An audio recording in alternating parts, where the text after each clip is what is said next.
The Pet Milk Program with Fibber McGee and Molly.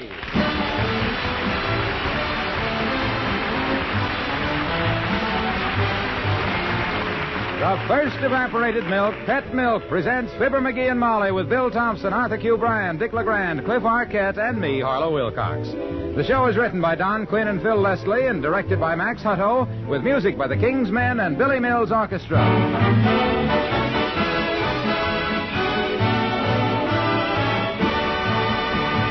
You've often heard me say that Pet evaporated milk is good, sweet country milk concentrated to double richness.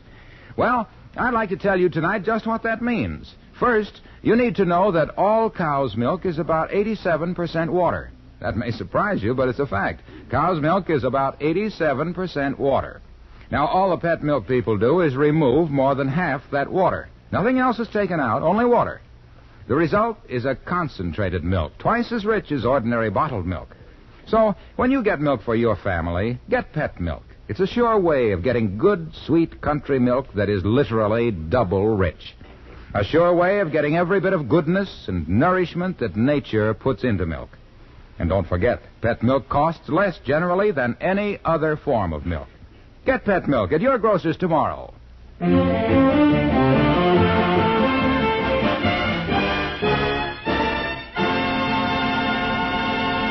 Did you ever see one of those ads that says, earn money in your spare time, mail out circulars from your home?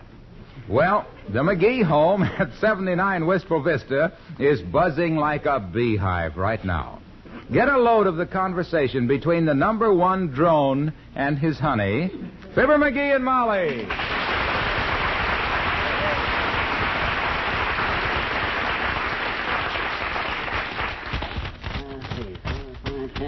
You know, this little job of mailing out circulars may be the start of a whole new career for me, Tootsie. And it's about time, too. Yeah. You haven't started a new career since way last Tuesday. Well, I look on this job for a friend of mine downtown. See, I took it on for a friend of mine, a big mail order man, Bud Crud. And Bud says to me, Who'd you say? Bud Crud. Calls himself the Little Nifty Knick-Knack Potato Peeler and Button Hook Company.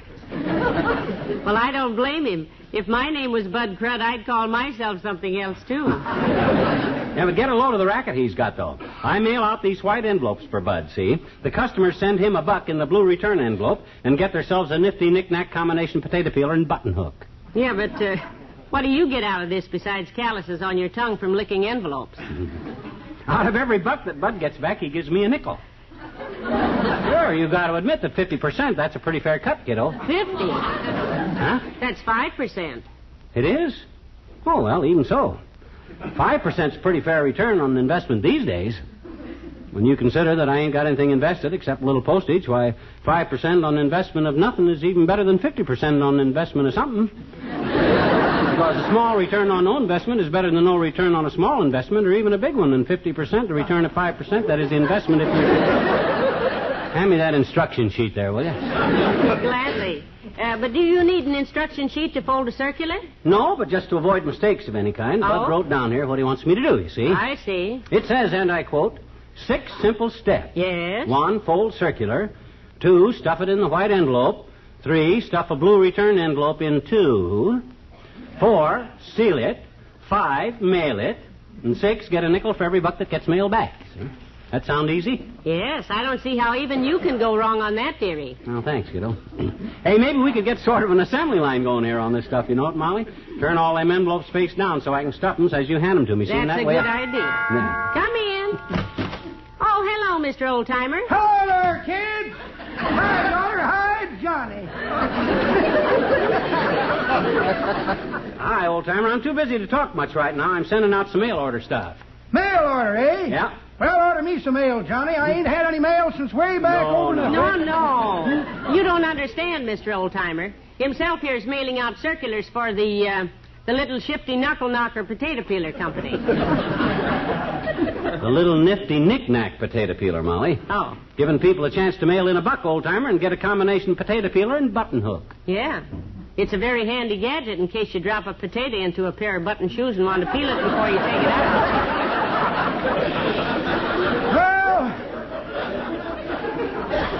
Well, I wouldn't be interested myself, kids. I got no use for a button hook. Why, of course not. I always button my shoes with a hairpin. Very interesting business, though, mail order business. Yep. Me and Papa had us a mail order house at one time. Yeah, your own mail order house? Yep, we ordered a house by mail from a catalog. Put it up ourselves. Bungalow? We bungled high and low. Trouble was, they got the plans all mixed up. How's it come? The pattern they sent us was for one of them, their decollete evening dresses. My goodness. Well, couldn't you tell right away it was a dress pattern? How could we tell, daughter? It says right on the plan, start with a good firm foundation. Poured us 4 yards of concrete and started to work. Sounds like a natural mistake to me. Yeah, it was a very interesting experiment, kids.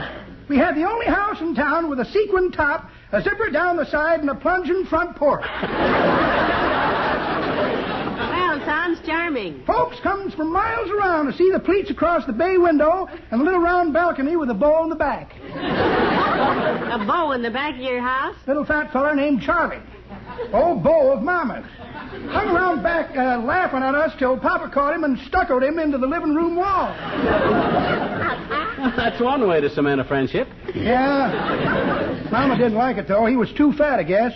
Too fat? Yep. She said one bay window in the house was enough. Had to dig him out. And I got to dig out of here, too. So long, kid. So long.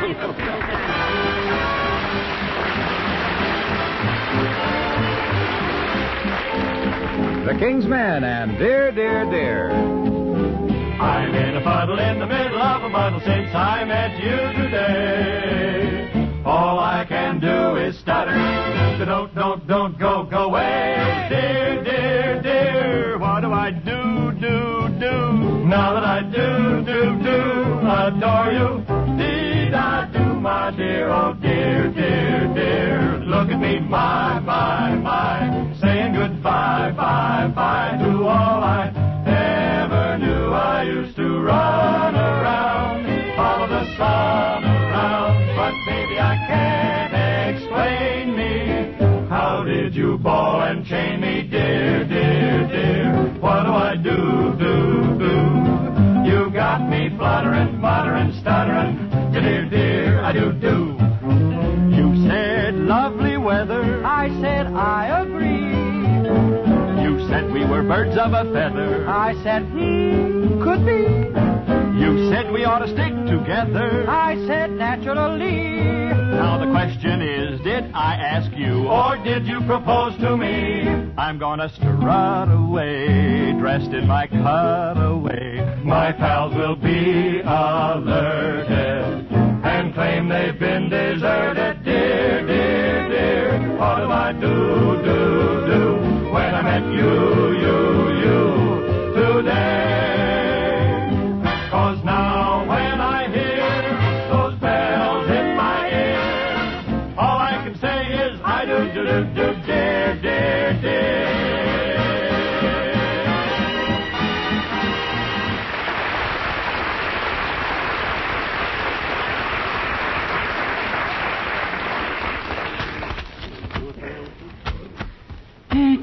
Better take a little rest, hadn't you, dearie? Yeah. You've been working like a little demon for 3 or 4 hours. No, I can't stop now, kiddo. Too near done.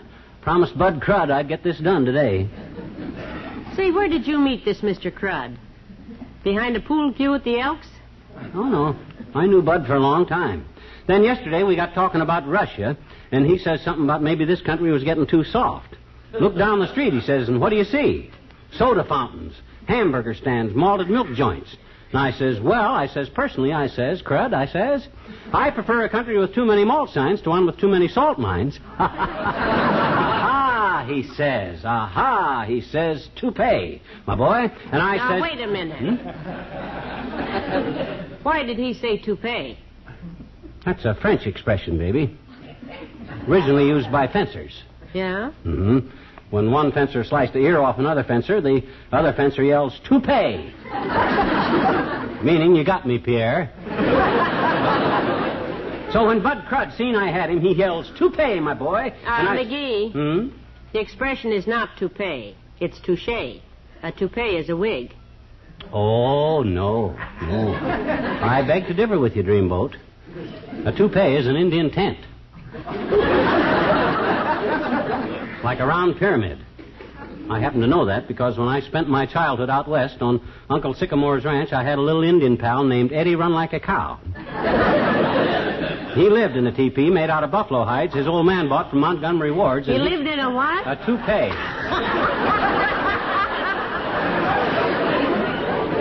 Well, those Indian tents are called teepees, I want you to know. You sure? I thought teepee was television.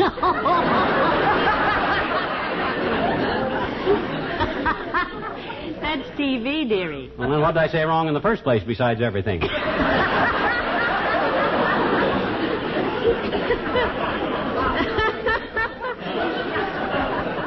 You said toupee when you meant touche. Oh.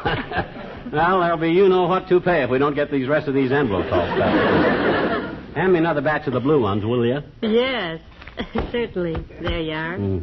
Heavenly days, you must have stuffed and sealed about 1,000 of them. Aren't you tired? Tired? I'm dead.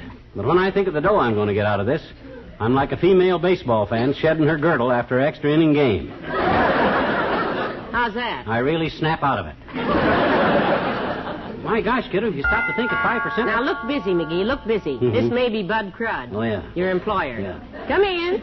1, 2, 3, 4, 5, 6, 7. Well, for goodness sakes, it's the good doctor. Come in, Dr. Gamble. Thank you, my dear. I was just... Well, look at little Mudbrain. What are you doing with all the envelopes, Sonny? Writing nasty letters to the people who forgot to send you Christmas cards? No, I ain't, Gargle Peddler. I have just embarked into a new business, mail order stuff. I and another guy by the name of Bud Crud are the brains, and the United States Post Office does all the work. Well, keep it legitimate, Lemonface. Uncle Sam takes a dim view of people who set traps in mailboxes. Oh, yeah? Well, don't worry, Skin Pincher. This is perfectly legit. All people have to do is stick a buck into one of these here stamped envelopes, mail it back to the company, and we send them a little nifty knick-knack combination potato peeler and button hook. Here, have a circular. No, thanks. I never peel potatoes because it's too much like a busman's holiday. And I haven't used a button hook since I wore my last button shoes back in 1910. Who uses button hooks now? Well, now. Wait a minute now. Mom's Italian Billa always gives you one with a plate of spaghetti. Oh, that's a button right. hook. Yeah. Very handy for hauling a fresh batch toward the front of the plate, you know. Well, this is a breeze. It's an open and shut case, fat man. I open a white envelope, stuff a blue one in it, and shut it. Here's the instruction sheet. 6 simple steps. That's very interesting. But I could show you 6 simple steps of my own that would settle this whole thing as far as I'm concerned. Yeah, what are they, Fatso? These. 1, 2, 3, 4, 5, 6. Ah, isn't he cute, McGee? Ah, yeah, he's cute. He's as cute as a bug's ear, if a bug's ear is your idea of something cute. Well, back to work, kiddo. I haven't got many more to stuff now. Shove me another stack of circulars. Here you are. Thanks. The taste of these envelopes don't improve as the day goes on, you know it? Fond as I always was of horses, I'll never learn to love glue. I wonder if they really do. Hello, Molly. Hiya, pal. Hello, Mr. Wilcox. Don't jar the card table, Junior. Don't jar it. I got them envelopes stacked just the way I want them. Face down. Okay, but would I be considered nosy if I asked what was going on here? Yes. No. Himself here's just gone into the mail order business, Mr. Wilcox. Oh, well, that's a wonderful business if you succeed in it. Well, that's about as conservative a statement as I ever heard, Junior. But when you consider the real genuine value of our offer and the fact that my personal cut is 5% of the haul... 5%, eh? On the gross or the net? No, on the dough, Junior. Naturally. Well, that's very interesting, pal. You know, figures have always fascinated me. Yes, we know. We saw you down at the beach last summer, Mr. Wilcox, with your camera. Oh, no. yes. No. I mean statistics. Victual statistics. That's pronounced vital, Junior, not victual. In this case, pal, it's victuals. Food, I mean. Particularly food for infants. Do you realize that this week approximately 65,000 babies were born in the United States? Well, don't shake your finger at McGee. He's been right here stuffing envelopes.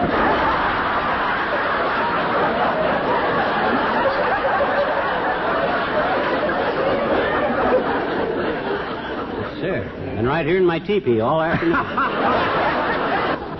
And besides that... 65,000 babies demand a lot of food. And, if they could talk, do you know what food they'd demand? What, Pet? What, Pet? Personally, I was very slow learning to talk. Never said a word till I was 7 years old. My uncle was in the parlor, and he says to my mother, he says, "What shall we get H.I.M. for his birthday?" And I pipes up and says, "A subscription to Captain Willie's Whiz Bang," I says.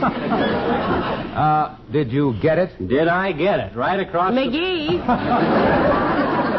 Well, some babies are more precocious than others. I never ate much. And some parents are smarter than others. Oh? And the smart ones are those who know that pet milk is always uniformly rich, so that there's never any variation from feeding to feeding to cause digestive upset. And speaking of upsets, my uncle upset me across his knee, took off his belt, which caused his pants to start falling. So he grabbed his trousers, and I ran out the door and never talked again till I was 11. It was my birthday again. And I says, "Make it a subscription to the National Geographic instead." And my uncle...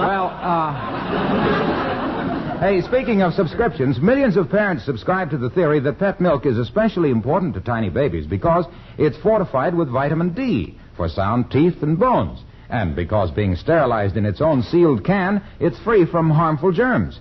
Why, the unvarying high quality of pet milk as a baby food... Hey. Regardless of where you live is... what'd you say, pal? He said, "Do you have to go, Mr. Wilcox?" Well, yes, I do, kids. I've got to get down to Kramer's drugstore. Oh? Yeah, wife asked me to stop and pick up a little nifty knick-knack combination potato peeler and button hook. What? They're selling those at Kramer's? Yeah. Special today, 19 cents. Or free with every 20-cent purchase. See you later, kid.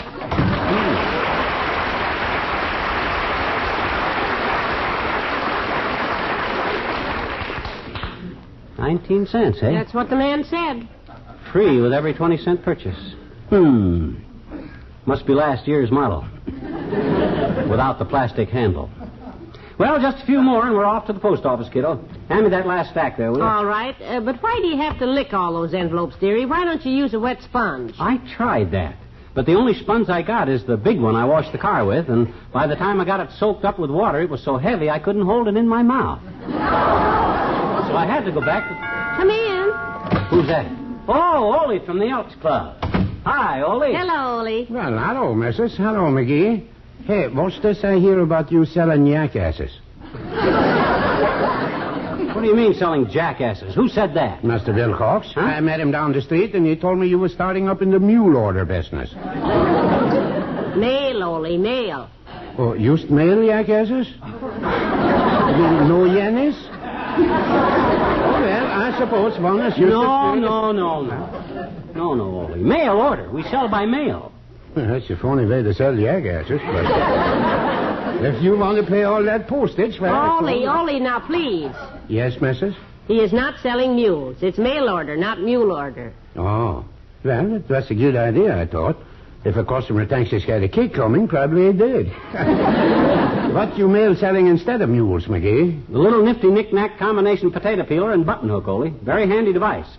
You got a potato peeler? I married one. How about a button hook? My potato peeler is so busy peeling potatoes, she's got no time for hooking buttons.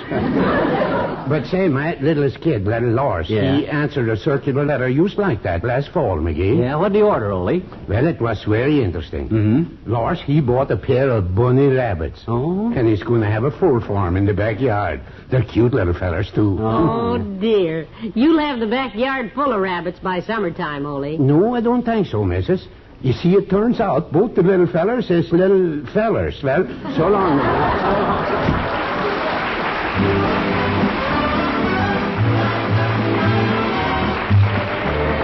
Billy Mills in the orchestra and ragging the scale.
I'd be glad to get these letters in that post office.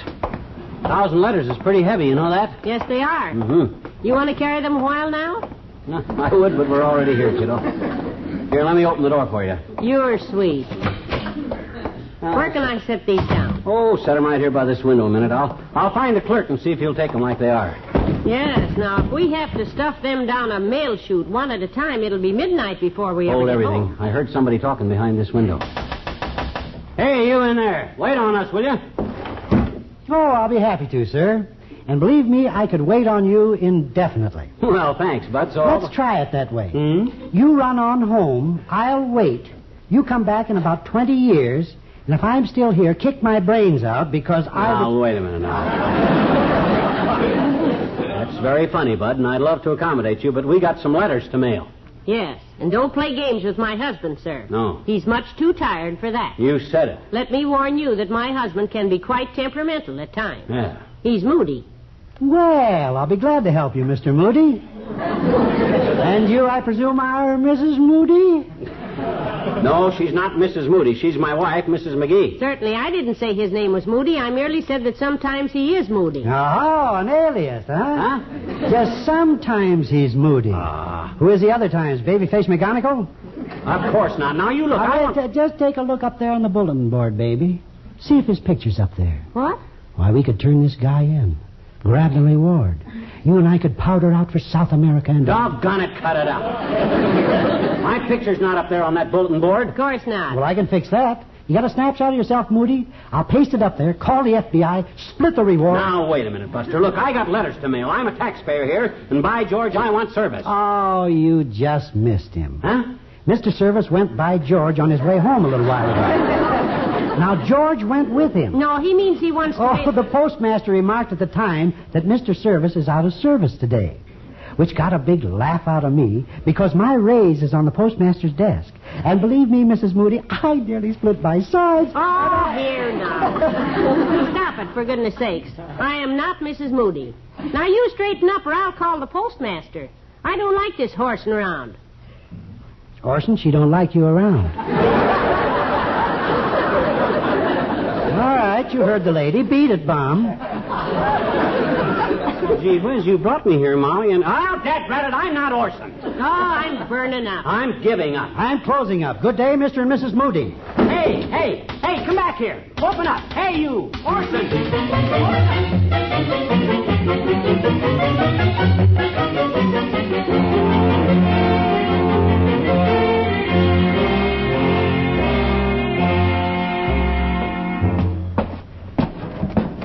Oh, am I tired? Yeah, I'm moody. Am I glad to get home? Finally got the dad-ratted letters mailed anyhow. What time is it? Midnight. How many did you send out altogether? 1,000. And at a nickel apiece, that's $50, Tootsie. And I earned it, too. Yes, we did. Mm-hmm. Oh, look at this living room. You scattered papers around here like a congressman going home for Christmas. Well, when Bud Crud sees what a valuable job I done, when he starts getting letters back with dollar bills in them, what you looking at? Well, that's strange. Hmm? Here's a couple of letters we must have dropped on the way out. Yeah, so what? We'll mail them tomorrow. Let's go to bed. I'm tired. There were 2 sets of envelopes, weren't there? Blue ones and white ones? Sure. White ones were addressed to the customers, and the blue ones were stuffed into the white ones and addressed to Bud Crud's outfit to send their money in. I'm tired, Now, Molly. just a minute, McGee. Hmm? What color were all those envelopes we just finished mailing? Why, blue, of course. Well, sure, the blue ones were supposed to be stuffed with... Oh, no. Oh, yes. Oh, my gosh. You stuffed them all into the wrong envelopes. Holy smoke. 1,000 letters, and they'll all go straight to Bud Crud. Oh, dear. You know something, Molly? Maybe Ole had an idea at that about me selling jackasses. I could put my picture on the envelope and sell more jackasses and... Oh, come on, let's go to bed.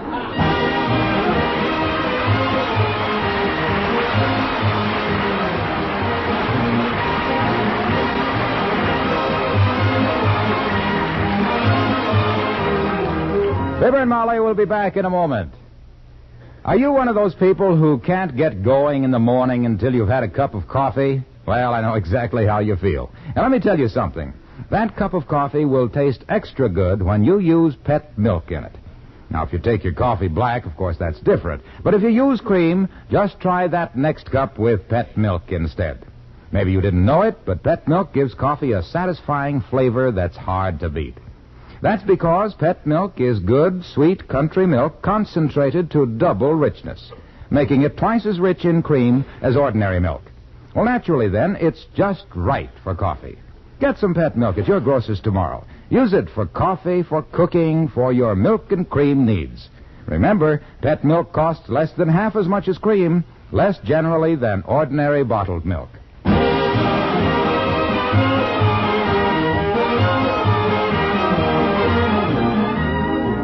McGee, I finally got Mr. Crud on the phone for you. Here. Oh, thanks, kiddo.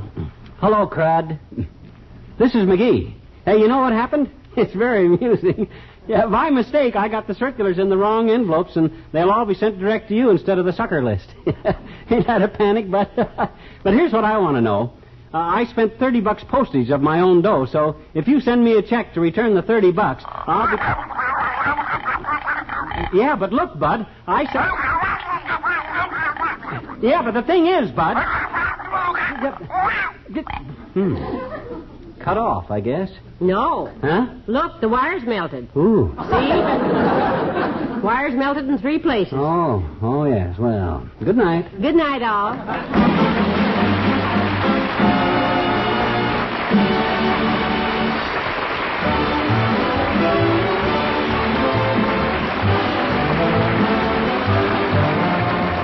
The first evaporated milk, Pet Milk, brings you Fibber McGee and Molly each week at this time. Be with us again next Tuesday night, won't you?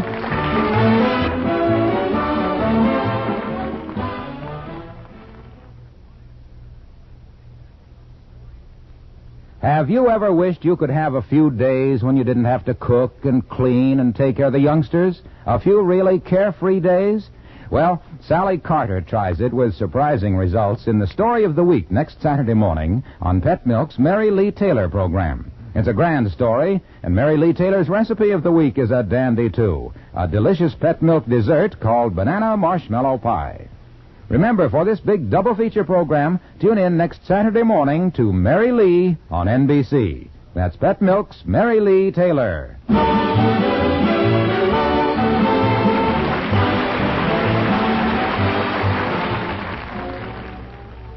Attend a coming out party for a convict in Big Town next on NBC.